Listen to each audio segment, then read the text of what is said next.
বলেছিলাম স্যার আপনার একটা চুরি করে মোবাইল এনে দেয়, মোবাইল কি হবে? বললাম আপনার ছেলে এখনো জেলে, আপনার স্ত্রী অসুস্থ, আপনার সহকর্মী যারা সহযোদ্ধা যারা হাজার হাজার পালিয়ে বেড়াচ্ছে, জেলখানায় আছে। বলছে না, সব আমি আল্লাহর কাছে দিয়ে এসেছি। এই কঠিন পরিস্থিতিতে এই কথা বলা আপনি কি যায় তাই মনে করছেন? কোন পর্যায়ে ঈমান পৌঁছালে, আমল পৌঁছালে এ কথা মন দিয়ে মুখ দিয়ে বের হয় বলে? আল্লাহ রাব্বুল আলামিন কোরআনে কারিমে আমার মনে হয় ওনাদের কথার দিকে, ঈমানের দিকে তাকিয়ে এই আয়াত নাযিল করেছেন, ইন্নাল্লাযীনা ক্বালু রাব্বুনাল্লাহু সুম্মা ইসতাকামু। অবশ্যই যারা এই কথা বলতে পারে আমাদের রব আল্লাহ, আর এই কথা বলার পরে পিস্টান দেয় না, মুনাফিকি করে না, ধাপ্পাবাজি করে না, ধোঁকাবাজি করে না, টিকে থাকে যারা, এই টিকে থাকা মানুষই বাংলাদেশে কম। আর যতগুলোই ছিল তার ভেতরে সাতক্ষীরাই বেশি ছিল। শহীদ মুহাদ্দিস আব্দুল খালেক, আপনি মনে করছেন কোথায়? হুজুরের বাড়ি কুষ্টিয়ায়, ওনার নাম জানলো কি করি? উনি একজন যে আল্লাহর ওলি ছিলেন, এতে কোনো সন্দেহ নেই। মুহাদ্দিস আব্দুল খালেক না, অধ্যক্ষ মুহাদ্দিস সাহেব আছে, অধ্যক্ষ। ওনার জানাজা দেখেছিলাম আমরা জেলখানায় থাকতে। ওখানে মনিটর আছে, কারারক্ষীদেরকে বললে ওনারা এই মোবাইল কার্ডে, মেমোরি কার্ডে ওইগুলো ভিডিও নিয়ে এসে দেয়। তখন দেখে চোখের পানি ফেলতাম, এই মানুষটা। এখানে মাওলানা আব্দুল হালিম এসেছিল মনে হয় জানাজায়। আল্লাহ রাব্বুল আলামিন অধ্যক্ষ আব্দুল খালিক তাকে যেন জান্নাতের সর্বোচ্চ মাকাম দান করে, তার জীবনের যে ভালো কাজগুলো আছে আল্লাহ কবুল করে। মানুষ হিসাবে যদি অন্যায় কিছু করে আল্লাহ যেন মাফ করে। এই মানুষগুলোর জন্য এমনি দোয়া বের হচ্ছে না, কারণ এরা টিকে ছিল। এই মানুষগুলো যে টিকে ছিল, টিকে না থাকলে ওনারা জেল জরিমানা হতো না। আমারেও প্রথম ধরার পরে রিমান্ডে এই কথাই বলেছিল, যা যা বলতে বলছে এগুলো বলেন, কালকে বাড়ি চলে যাবে। কিন্তু ওই কথা বললে ঈমান, আমল, দুনিয়া আখিরাত সব শেষ হয়ে যাবে। কারণ একজন মানুষের উপরে মিথ্যা তহমত দেওয়া হয়, একটা দলের উপরে, একটা গ্রুপের উপরে, ওই কথা আমি বলবো কি করে? আর ওইগুলোই আজকে তেলাওয়াতকৃত আয়াতে আছে। আমরা কোরআন থেকে ওইগুলো শোনাবো বলে এগুলো টাচ দিলাম। যারা এই কথা বলতে পারে আমাদের রব আল্লাহ, এরপরে যারা টিকে থাকতে পারে শত বাধার পরেও, আল্লাহ ঘোষণা দিয়েছেন তাতানাজ্জালু আলাইহিমুল মালাইকা। তাতানাজ্জাল এটা মজার, বর্তমান, ভবিষ্যৎ, প্রেজেন্ট, ফিউচার। মালাকুন না দিয়ে আল্লাহ মালাইকা বহু বচন দিয়েছেন। এই মানুষগুলো যদি দুনিয়ায় বিপদে পড়ে, মুসিবতে পড়ে, এদের সাহায্যের জন্য একজন দুইজন না, হাজারো ফেরেশতা আমি আল্লাহ নাজিল করছি, করব। জোরে বলেন সুবহানাল্লাহ। ফেরেশতারা এসে তাদের কানের কাছে মুখ নিয়ে কথা বলে। আমার তো মনে হচ্ছে উনি যেন কানের কাছে এই শব্দ শোনার পরে আমারে বলেছিল, হামজা কার সাথে কথা বলবো? আল্লাহ তাখাফু ওয়ালা তাহজানু ওয়া আবশিরু বিল জান্নাতিল্লাতী কুনতুম তুআদুন। উপরে বর্ণিত দুইটা শর্ত যদি সত্যি মানুষ মানতে পারে, আল্লাহকে রব বলার পরে টিকে থাকতে পারে। ফেরেশতা শুধু আল্লাহ নাজিল করে খেলা করেন না, ফেরেশতারা এসে তাদেরকে শোনাতে থাকে, কোনো ভয় নেই, কোনো চিন্তা নেই, ওই জান্নাতের সুসংবাদ গ্রহণ করেন। আমার তো মনে হয় ওরা জান্নাত সরাসরি দেখতে পায়। নয়তো শহীদ মীর কাশেম আলী এই কথা কখনোই বলতে পারতেন না যে কারারক্ষী ভাই এখনো 3 ঘন্টা বাকি আছে আমার ফাঁসি হওয়ার, আমি 2 ঘন্টা ঘুমালাম, আমারে ডেকে দিয়ে। আপনার কি মনে হয় ফেরেশতা যদি এসে তার কানের কাছে কথা না শোনাবে, আর উনি যদি জান্নাত দেখতে না পাবে, এ কথা 3 ঘন্টা আগে কি করে বের হয় মুখ দিয়ে? আমার তো তাও আশা ছিল যে আমি বের হব, আর ওনার তো কোনো আশা নেই, মাত্র 3 ঘন্টা পরে ফাঁসি। আমার এত বড় সম্ভাবনা সামনে, এরপরও আমার ঘুম আসতো না। অধিকাংশ দিন আমি ঘুমের বড়ি খেয়েছি, এরপরও ঘুম আসতে চাই না। আর লোকটার মাত্র 3টা ঘন্টা জীবনে বাকি আছে, আর কারারক্ষীরে বলছে আমি 2 ঘন্টা ঘুমালাম। কারারক্ষী কুতুবউদ্দিন ভাই আমারে বলছিল, হামজা ভাই আমি দেখেছি লোকটা ঠিক ঘুমিয়ে গেল। 2 ঘন্টা পরে ওনারে ডাকলাম, উনি ওঠার পরে গোসল করে ওযু করার পরে নামাজ পড়লেন এশার। আমারে বলছে, কারারক্ষী ভাই এবার আমার সময় শেষ, চলেন। জল্লাদ শাহজাহান এসে কালো কাপড় দিয়ে মুখ বেঁধে নিয়ে গেল। আমার তো মনে হচ্ছিল ওই সময়ও ওনার সন্তান এই যে ব্যারিস্টার আরমান গুম হয়েছিল, এখন যিনি বের হয়েছে আয়না ঘর থেকে। ওনার স্ত্রী ওই সময় শুনছিলাম অসুস্থ ছিল। কত লক্ষ লক্ষ মানুষের কর্মসংস্থান তিনি তৈরি করে দিয়েছিলেন আপনি বলেন। ইসলামী ব্যাংক, ইবনে সিনা ইসলামী ব্যাংক হাসপাতালের মাধ্যমে এ সমস্ত এলাকায় কি করেছে আমি জানি না। চট্টগ্রাম এলাকায়, বান্দরবন, খাগড়াছড়ি ওই এলাকায় যা করেছে, ওই এলাকার মানুষগুলো আমার মনে হয় ওনারে মানে আল্লাহর ওলি, জিন্দা ওলি বলে, যা করে দিয়েছে তাদের কর্মসংস্থানের জন্যে। এত বড় বিশাল কিছু তার পেছনে, এত অর্জন, কোন চিন্তা তার মনের ভেতরে আসে নাই, কোনো টেনশন নেই। ঠিক 2 ঘন্টা আরামে ঘুমিয়েছি, মরণের মাত্র 3 ঘন্টা আগে। আপনারা এখনো বিশ্বাস হচ্ছে যে না ফেরেশতারা আসে নাই? আমি কোরআন সামনে নিয়ে বলতে পারি 100 ভাগ ফেরেশতা এসেছিল, নয়তো এ কথা বলা সম্ভব না যে আমি ঘুমালাম। ঘুম আসে কি করে? কারারক্ষী পর্যন্ত আমার বলছে, হামজা ভাই ওর ঘুম আসলো কি করে, আমার এখন মাথায় আসে না। আমি ওনার এই আয়াতটাই শুনিয়েছিলাম যে আপনার মাথায় আসবে না, কারণ আল্লাহ তাখাফু ওয়ালা তাহজানু, এটা আমরা হয়তো শুধু পড়ি, কিন্তু উনি বাস্তবে দেখতে পেয়েছিলেন। ফেরেশতারা ওনারে শোনাচ্ছে ভয় পাবেন না। আপনার সন্তান ব্যারিস্টার আরমান গুম হয়ে আছে, কি হয়েছে তাতে? ওটার দায়িত্ব আল্লাহ নিয়েছে, এই জন্যই তো জীবিত আছে। আপনার মেয়ে, আপনার স্ত্রী, আপনার ব্যবসা প্রতিষ্ঠান, আপনার দলের লোক বিপদে আছে আজ 15 বছর, তাতে কি হয়েছে? কোনো চিন্তা করবেন না, ওগুলো সব আল্লাহ নিজে দায়িত্ব নিয়েছে। আমার মনে হয় আবশিরু যেটা আছে, আল্লাহ সুসংবাদ দিচ্ছিলেন বিল জান্নাত, ওই যে জান্নাত দেখো, উনি মনে হয় দেখতে পেয়েছিলেন, এই জন্য হাসি মুখে মনে হচ্ছে শ্বশুর বাড়ি যাচ্ছে।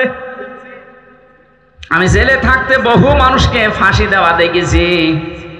একজনকে নিয়ে যাওয়ার সময় দেখলাম তাকবীর দিচ্ছে, লিল্লাহি তাকবীর, একা একাই বলছে আল্লাহু আকবার, অথচ আর মাত্র 5-7 মিনিট পরে তার দুনিয়া থেকে বিদায় দেওয়া হবে।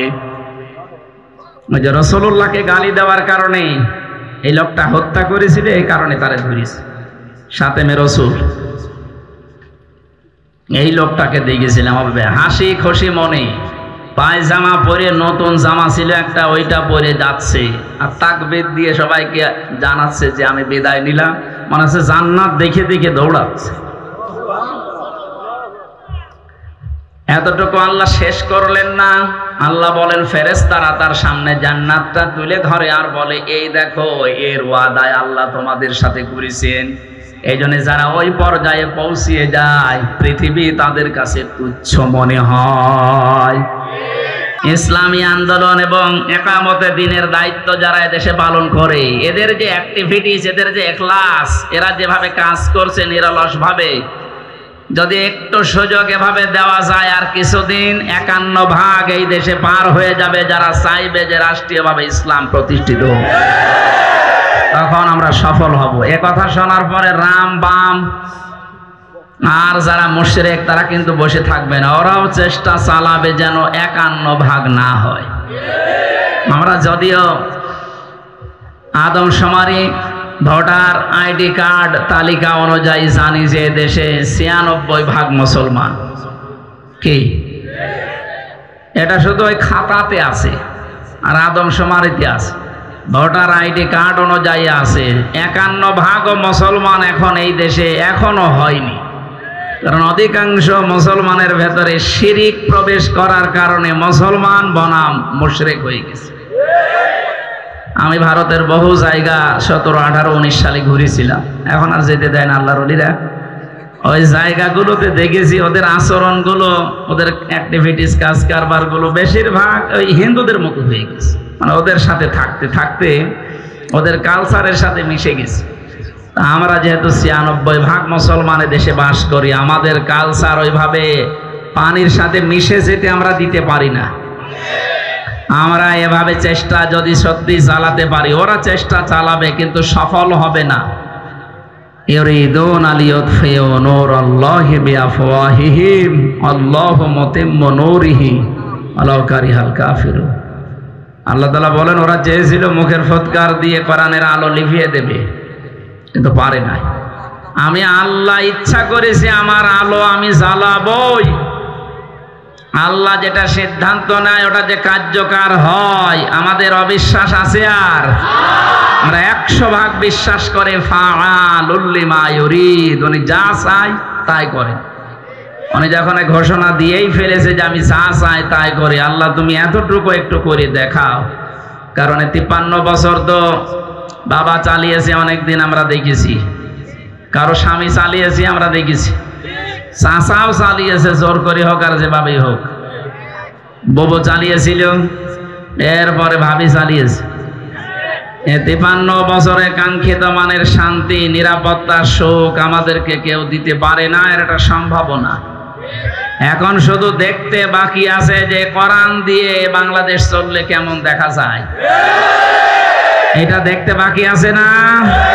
এখনো আপনি দেখেননি। সুতরাং এইটা যদি দেখতে আমরা চাই, শান্ত পরিবেশ দরকার। ষড়যন্ত্র চলছে, থেমে নেই। সবগুলোর দাঁত ভাঙা জবাব দেওয়ার মাধ্যমে আর কিছুদিন সময় দেন গুছিয়ে ওঠার। 51% যখনই হয়ে যাবে, বাংলাদেশের সংসদ থেকে নামাজের বিল আসবে, তখন দাওয়াত দেওয়া লাগবে না। জাকাত ভিত্তিক অর্থনীতি কায়েম হয়ে যাবে। জাকাত নেওয়ার জন্য তখন হযরতে ওমর বিন আব্দুল আজিজের মতো মাইকিং করা লাগবে যে জাকাত কে নেবে, জাকাত কে নেবে। এরকম একটা দেশ আমরা দেখতে চাই না। যারা এসেছেন এবং যারা শুনতেছেন আশপাশে সবাইকে আহ্বান জানাচ্ছি, আমার ঈমান থেকে বলছি, আপনি ভুল পথে আছেন। যাদের উলিল আমর ঠিক নেই তারা ভুল পথে আছেন। সুতরাং যারা আল্লাহ রাসূলকে মেনে চলে, এই মানুষগুলোকে মেনে চলা নামাজের মতো ফরজ। এটা আপনি খণ্ডন করতে পারবেন? হ্যাঁ, যদি কোনো ঝামেলা হয় তাদের সাথে, ফাইন তানাযাতুম ফি শাইইন ফারুদ্দুহু ইলাল্লাহি ওয়ার রাসূল। যদি ঝগড়া হয়, ঝামেলা হয়, তাহলে আপনাকে ফিরে যাওয়া লাগবে কোন পীর সাহেবের কাছে, কোন দুর্গার কাছে? বলেন, ফিরে যাওয়া লাগবে। আল্লাহর বিধান পড়ে আছে, আর রাসূলের আদর্শ আছে। আল্লাহ এবং কিয়ামতে যারা বিশ্বাস করে, এর চাইতে উত্তম ফায়সালা দুনিয়ায় আর তাদের জন্য নেই। যেহেতু আমাদের এই দুনিয়ায় শেষ না, এরপরে আমাদের আসল জীবন পড়ে আছে। এই দিকে তাকিয়ে হলেও আসল সফলতা যেহেতু ওইটা, এগুলো হয়তো এ মুরব্বী যারা আছে এখানে 70-80 বছর বয়স, তারা একবারে মেনে নেবে যে তাদের আর তো কিছু করার নেই। এগুলো মেনে নেওয়া দরকার। বাংলাদেশের বৈষম্য বিরোধী আন্দোলনে যারা নেতৃত্ব দিয়েছে এই যুবকগুলোর, এরা ইচ্ছা করলে জমিন পাল্টিয়ে ফেলতে পারে, যেটা আমরা দেখতে পেলাম।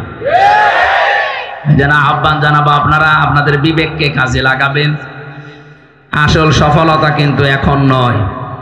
জালেম বিদায় নিয়েছে বলে সফল হয়ে গেছি তা না। আসল সফলতা হবে ফামান যুহজিহা আনিন নার ওয়া উদখিলাল জান্নাতা ফাকাদ ফাজ।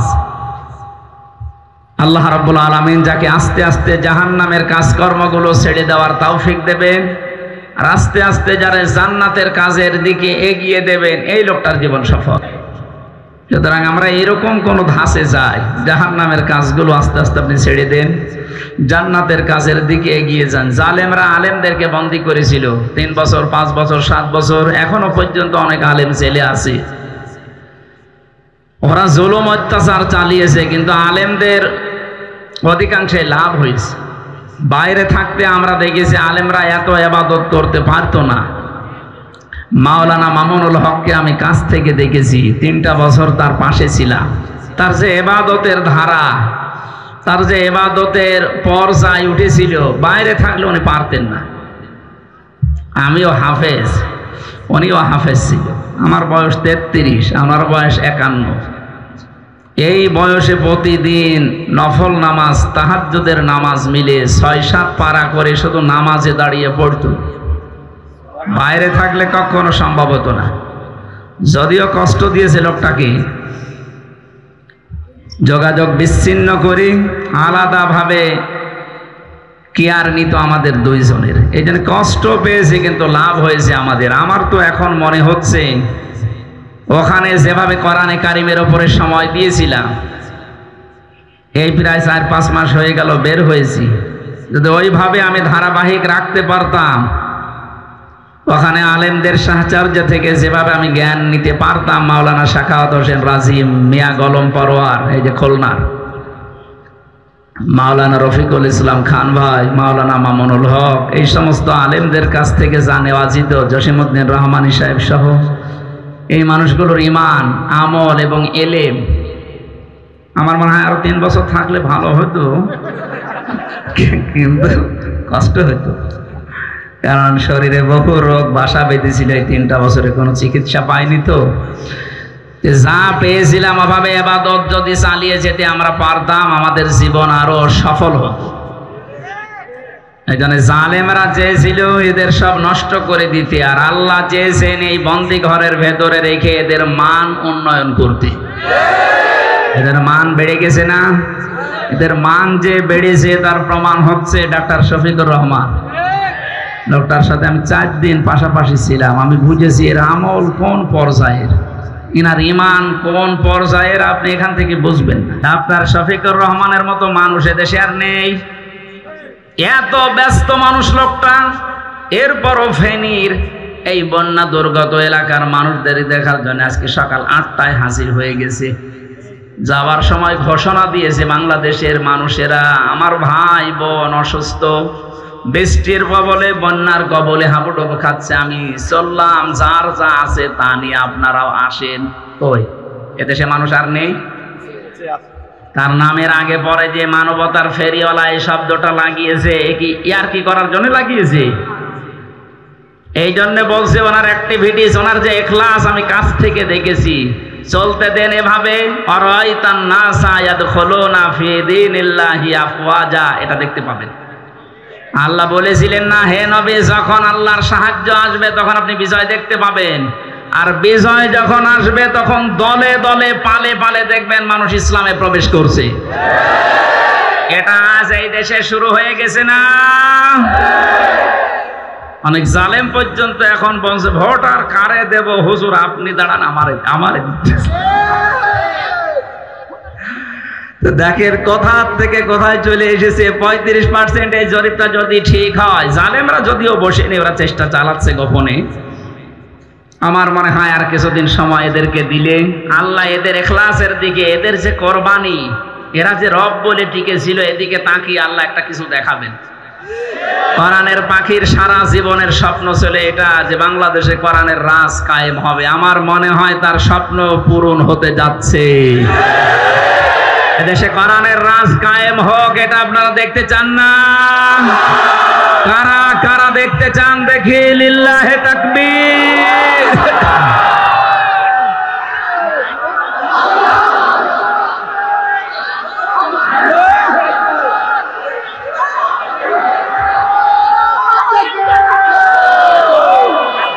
আলহামদুলিল্লাহ ভাই।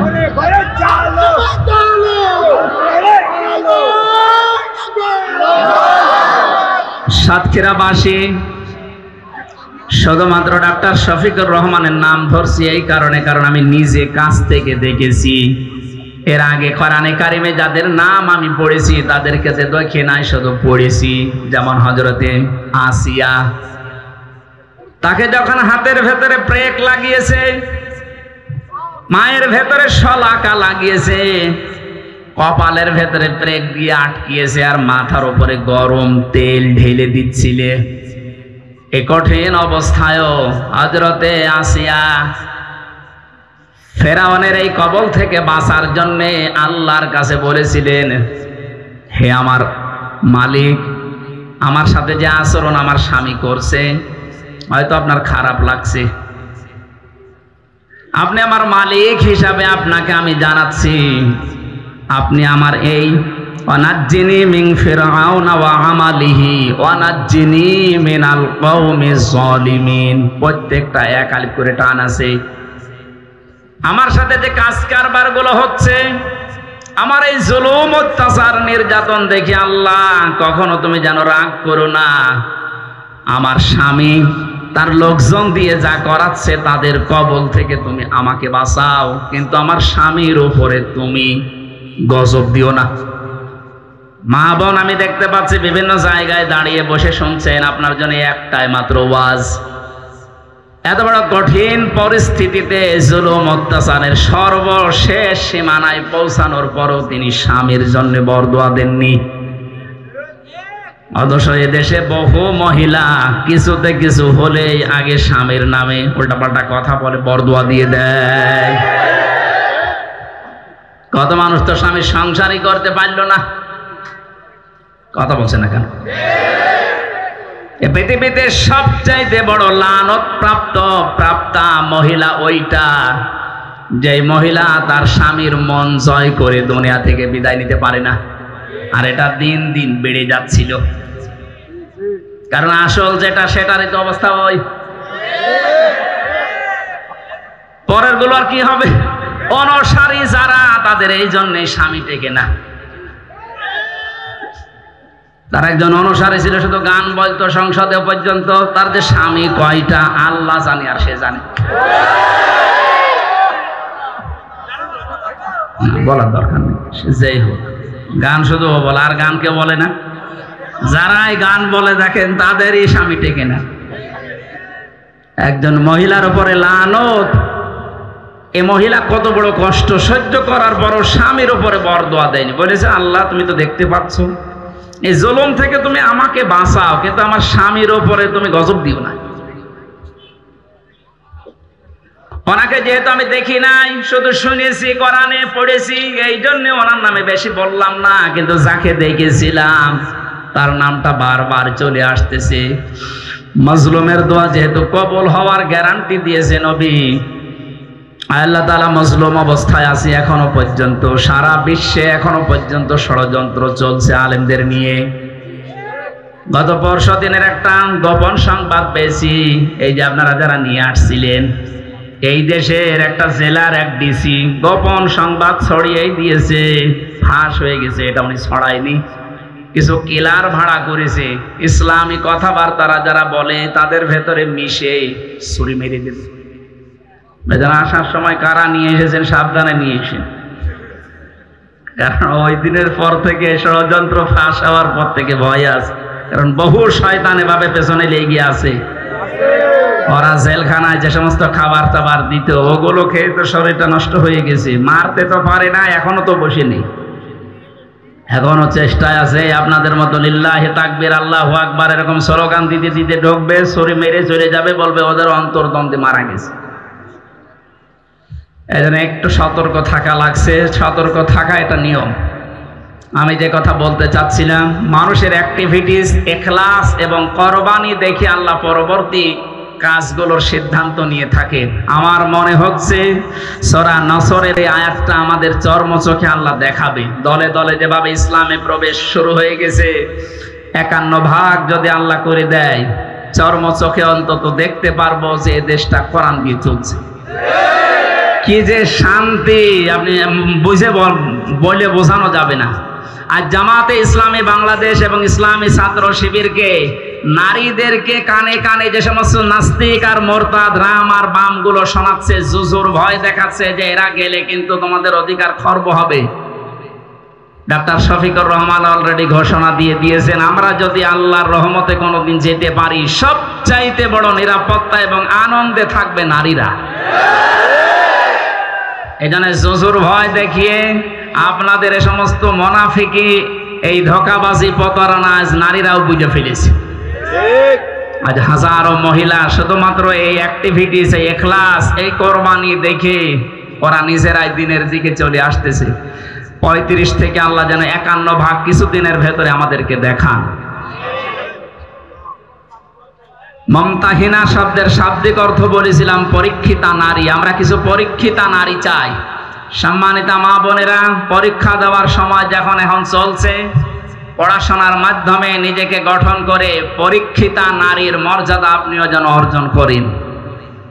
এই সমস্ত নারীরা যখন রসুলের কাছে আসতেন বায়াত নেওয়ার জন্যে, বায়াত না নিয়ে কেউ যদি সাধারণভাবে মারা যায় তাহলে তার মৃত্যু হবে জাহিলিয়াতের মৃত্যু, মুনাফিক হয়ে মরা লাগবে। যেহেতু আল্লাহ এখন সরাসরি তো আসা আমাদের কাছে সম্ভব না, ওটা নিয়মও না, ওটা নিয়ম। রাসূলুল্লাহ এখন জীবিত হয়ে আমাদের কাছে আসবে না। উলিল আমর যারা আছে, আল্লাহ রসুলকে যারা মেনে চলছে, এই মানুষগুলোর কাছে বায়াত নিয়ে দিন যেন জমিনে কায়েম করে দেখানো যায় সেই চেষ্টা করা ফরজ। কায়েম করে দেখাতেই হবে, এটা ফরজ। কারণ দিন কায়েম হবে না এ কথা হামজা জানে? কে জানে বলেন তো? আমরা তো দিনের খাদেম, কামলা। কি আমরা? কামলা, খাদেম, লেবার, জন, মনীষ, পাট যাই বলেন, আমরা চেষ্টা করে যাচ্ছি। হলে ভালো, না হলো আমাদের অসুবিধা নেই, আমাদের বেতন আছে। আমাদের বেতনের নাম জান্নাত। বেতনের নাম কি? জান্নাত। কিন্তু যারা বাধা দিচ্ছেন তারা কিন্তু মালিকের টার্গেটে পড়ে যাচ্ছেন। আর এ মালিক তো সে মালিক না, যদি ধরে একবারে কিন্তু পাঠিয়ে দেবে কবরে। যেন আল্লাহর টার্গেটে পড়বেন না। আপনি যদি শিরিক করে ভয় না পান, আমি আল্লাহর বিধান কায়েমের জন্য রাস্তায় নেমে ভয় পাবো কোন কারণে বলেন? আপনার ভয় পাওয়া দরকার ছিল আগে যে আপনি শিরিক করছেন, আপনি আল্লাহর মামলার আসামি, আপনার জন্য জান্নাত হারাম, দুনিয়া আখিরাত বরবাদ। এতগুলো ক্ষতি আপনার সামনে, আর আমার কোনো ক্ষতি নেই। দিন যত যাবে আমি আস্তে আস্তে ভালোর দিকে এগিয়ে, জান্নাতের দিকে এগিয়ে যাচ্ছে। আমার মালিক উনি আমার উপরে খুশি হচ্ছে, এর চাইতে আর কি চাই? এই জন্য বায়াত যারা এখনো পর্যন্ত নেননি, আপনারা বায়াত নেবেন, আমি এই মর্মে আহ্বান জানাচ্ছি। যে সমস্ত বায়াতের ঘটনাগুলো কোরআনে হাদিসে আমরা পেয়েছি, এত খুশি হয়েছেন আল্লাহ। হযরত ওসমানকে ওরা আটক রেখে যেদিন ঘোষণা দিয়েছিল কতিলা উসমান ইবনে আফফান, ওনাকে হত্যা করা হয়েছে, নবীজি বলেছিলেন রোজা ভেঙে ফেলো। রোজা যারা আছে রোজা ভেঙে ফেলো, রোজা এখন রাখার দরকার নেই। এহরামের যে কাপড় আছে এটা খুললেই হজ শেষ। এখন এহরামের কাপড় খুলে ফেলো, পরে দরকার হয় আমরা আলাদা করে নেব। আমার এই হাতের ওপরে হাত দাও। বাবলা গাছের নিচে উনি হাত দিয়েছিলেন, একটা দুইটা তিনটা না, 1299 জন। 1300 মানুষ নিয়ে গিয়েছিলেন না? 1400 মানুষ নিয়ে গিয়েছিলেন। 1399 জন হাত দিয়েছিল নবীজির হাতের ওপরে। আল্লাহ কোরআনে কারিমে সূরা ফাতিহার 18 নম্বর আয়াত নাযিল করে সুসংবাদ দিয়েছেন, লাকাদ রাদিয়াল্লাহু আনিল মুমিনিনা ইদ ইউবাইউনাকা। এই যে বায়াত শব্দটা, তাহাতা শাজারাতি ফাআলিমা মা ফি কুলুবিহিম। হে নবী, অবশ্যই আমি আল্লাহ মুমিনদের এই দলের উপরে রাজি হয়ে গেছি যারা এই বাবলা গাছের নিচে আপনার হাতের উপরে হাত দিয়েছে। সবার হাত যখন একটা একটা করে দিচ্ছিল, নবীজি আর একটা হাত উপরে তুলে বললেন, এটা আমার ওসমানের হাত। কারণ এই বায়াতে যারাই হাত দিয়েছে আজকে সবার উপরে আল্লাহ খুশি। ওসমান এখানে নেই, ওসমানের উপরে আল্লাহ খুশি হবে না। ওনার তরফ থেকে আমার হাতটা আমি লাগিয়ে দিলাম, এটা আমার ওসমানের হাত। এখান থেকে শুধু ঘটনা শোনা না, শিক্ষা কি? ওরা মাত্র একটা মানুষকে হত্যা করেছে এই খবর ছড়িয়েছে, এটা মিথ্যা খবর। নবীজি যদি নিজের ফরজ রোজা বলেন যে এখন রোজা বাদ দাও, পরে রোজা করে নিবা, এহরামের কাপড় খুলে পরে আবার এহরাম বেঁধে হজ করে নেব, সিদ্ধান্ত নেওয়া লাগবে যে এই মার্ডারের প্রতিশোধ না নিয়ে আমরা কেউ আর মদিনায় ফেরত যাব না। সে সময় এখনো দুনিয়ায় আসেনি। বিনা কারণে আজ যারা আলেমদেরকে ধরে ধরে হত্যা করেছে, আয়না ঘরে রেখে কষ্ট দিয়েছে, মানসিক যে যন্ত্রণা কি যে, এটা মানবতার সর্বোচ্চ লঙ্ঘন। এ আয়না ঘর, এটাকে না গেলে আপনি বুঝবেন। আমি মাটির নিচে ছিলাম, আমি টের পেয়েছি যে জায়গা কেমন।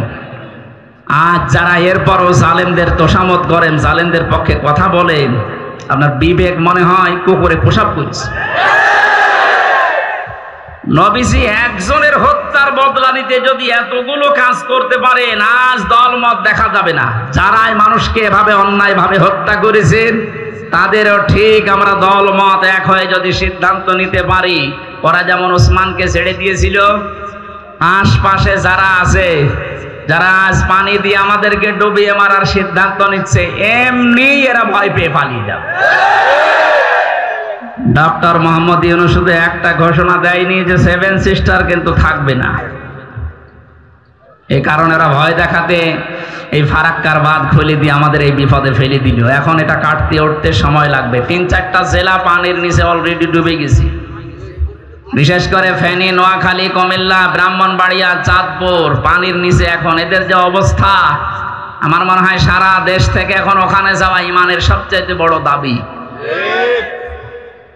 আপনারা জামাতে ইসলামী বাংলাদেশ ছাত্র শিবিরের নাম শুনলে এখনো নাক সিটকান। এই মানবতার কাছে দাঁড়ানোর মতো এদের ছাড়া আর কাকে পাচ্ছেন আপনি? টাকা আপনার নেই? দরবেশ বাবার টাকা ছিল না? পদ্মা সেতু বানিয়েছে মাত্র 32,000 কোটি টাকা দিয়ে, আর দরবেশের এক ব্যাংকে আছে 36,000 কোটি। যেখানে যত টাকা পড়ে আছে এই টাকাগুলো নিয়ে এসে এখন রাষ্ট্র সংস্কারের কাজে লাগান। এই ফেনী, কুমিল্লা, চাঁদপুর এই মানুষগুলোকে বাঁচান। কি হবে ও দরবেশের টাকা দিয়ে? আমরা যেখানে যতটুকু সমর্থ পাচ্ছি, আমার 5 তারিখে, আগস্টের 5 তারিখে 14 জন মারা গেছে এক জায়গায় কুষ্টিয়ায়। আমার সমর্থ অনুযায়ী আমি দাঁড়িয়েছিলাম। সবাই যদি আমরা এগিয়ে আসতে পারতাম, জালেমরা ভয় পেত। এই মাজলুম মানুষগুলোর পক্ষে এখনো পর্যন্ত অনেকে দাঁড়াচ্ছে না। এজন্য জালেমরা এখনো পর্যন্ত সাহস পাচ্ছে যে না, এদেরকে মারলে তো কিছু হয় না। আল্লাহ জালেমদের অন্তরে যেন ভয় ধরিয়ে দেয়। এক জালেম সেদিন ভিডিও কলে কথা বলছিল, আপা ভয় পাবেন না, ঘাবড়াবেন না, আপনি ঘাবড়ালে আমরা নরম হয়ে যাই। ওরা নরম যে হয়ে গেছে এই ভিডিও কল দেখেই বোঝা গেছে। এজন্য আমাদের একটু শক্ত হওয়া লাগবে আর ইখলাস নিয়ে থাকা লাগবে। আমাদের ভেতরে ইখলাস কম আছে। আল্লাহ আমাদেরকে সঠিক ইখলাস যেন দান করেন। সূরা মুমতাহিনার এই 12 নম্বর আয়াতে আল্লাহ রাব্বুল আলামিন বলেন, হে নবী, আপনার কাছে যারা বায়াত নিতে আসে তাদেরকে আপনি 6টা বিষয়ে কথা দেবেন। কয়টা? সাতক্ষীরা বাজে বৃষ্টি শুরু হয়েছে নাকি? আল্লাহ ইশরিকনা বিল্লাহ। সাতক্ষীরাবাসী 17 বছর বহু কষ্ট সহ্য করেছেন, বাড়িতে থাকতে পারেননি। জীবন যদি চলেও যায়, একটা কথা আপনারা দেবেন, কোনদিন আপনারা শিরিক করবেন না। যদি আপনাকে কেটে টুকরা টুকরা করে ফেলা হয়, আগুনে পুড়িয়ে দেওয়া হয়, চলে যাবেন জীবন দিয়ে, কিন্তু শিরিক করবেন না। কোরআন শরীফটা নিয়ে যান, ভিজে যাবে। আল্লাহুম্মা আমিন।